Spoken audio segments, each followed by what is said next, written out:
দৌড় দেওয়া। এই এলাকায় আমার মনে হয় কুষ্টিয়ার এলাকায় মানুষ বলে খেচ্ছে দৌড় দেওয়া। খেচ্ছে দৌড় দেওয়া বলেন।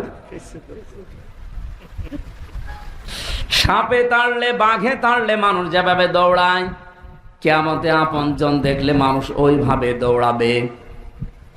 কুষ্টিয়াবাসী, এটা রেকর্ড হচ্ছে, তামাম দুনিয়া এখন শুনতেছে, বাংলা ভাষাভাষী যারা লাইবে, সবাইকে উদ্দেশ্য করে বলছি, যাদের নাম বললাম সিরিয়াল হিসাবে আল্লাহর দেওয়া ঘোষণা অনুযায়ী, এরা যদি কিয়ামতের দিন স্বীকার না করে পালিয়ে যায়, বলেন তো যারা পীরের ওপরে ভরসা করে আছেন, আল্লাহর কসম অনেক পীর বলবে আমি পীরই ছিলাম না।